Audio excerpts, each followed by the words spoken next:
Dr. Harris, what did you think of the reviews of each other's draft papers that we completed last week in Unit 6? Daniel, I'm glad you asked. I think reviewing others' writing about their business interests is so important. It helps learners both give feedback to others as well as receive valuable input from their colleagues about their own ideas. One of the most important aspects of the peer review process is that it provides a chance to read about others' topics. As I'm sure you noticed, people select some very interesting ideas for research about issues and business specializations. How did the process go for you?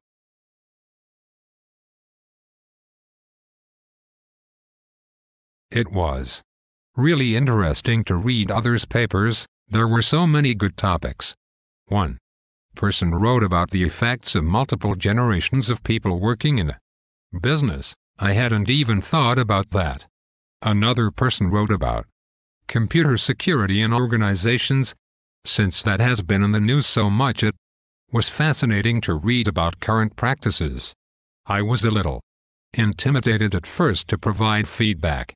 I mean, it's hard to give feedback to others when you're not that confident about your own writing skills. I completely understand. It's difficult to know what others might find helpful, especially if the feedback offered is critical.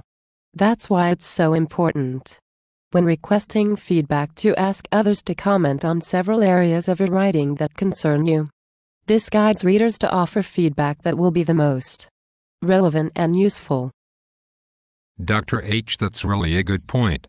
After all, as a reviewer, you really need a place to start to make sure you're on the right track. Did you find it difficult to provide constructive criticism about the papers you reviewed? I did. I reviewed one person's paper about using social networking for marketing, and he had some interesting ideas. But there were lots of spelling and grammar mistakes that made it hard for me to read the paper.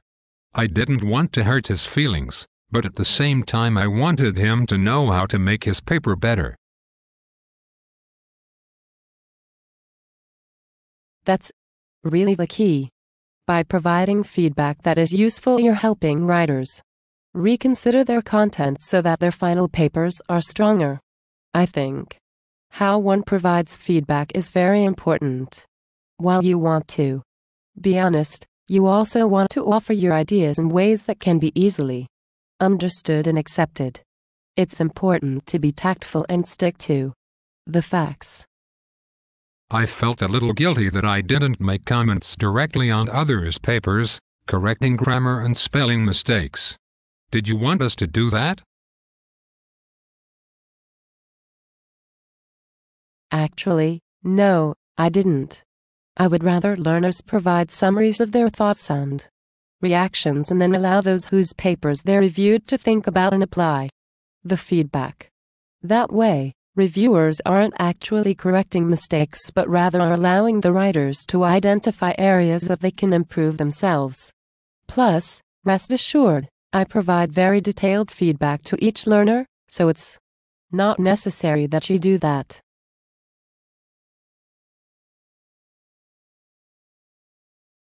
That's a relief.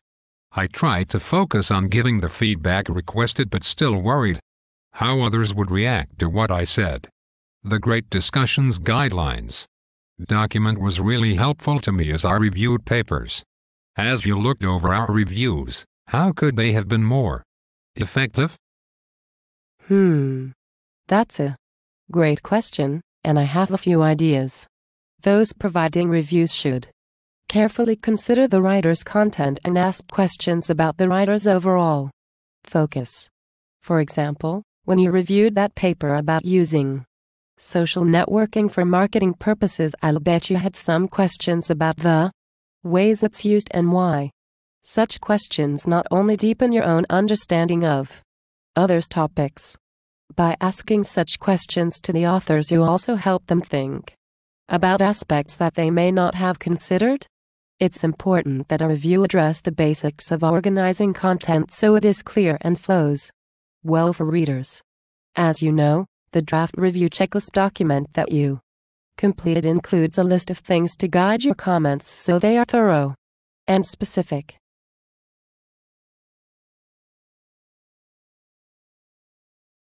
By reading others' draft papers, you're able to learn about business topics that are new and interesting to you.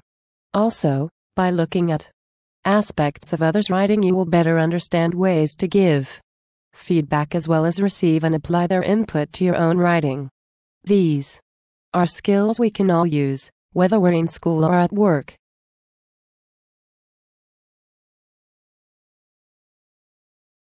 Dr. H, you were so right about that. I've already had a chance to help a coworker in my office revise a report she wrote about a project, and it really made a difference to its success. It was great to have had practice providing feedback in class. I felt like I could really help her. That's terrific. Plus, giving and receiving feedback will be important during the team activities that begin in Unit 8, when you'll have another chance to review others' writing as you develop functional area plans. Also, as you continue in your degree program, you'll have many more opportunities to review colleagues' work. As you said, reviewing others' writing and providing feedback are great tools for learning. Thanks again for talking with me about last week's peer reviews. I want to make sure I get as much as possible out of the assignments so I can continue to use what I've learned. Daniel, you're in great shape to move forward this week. Be sure to let me know if you have any questions as we prepare for the team activities in Unit 7, and then on to the teamwork in Unit 8.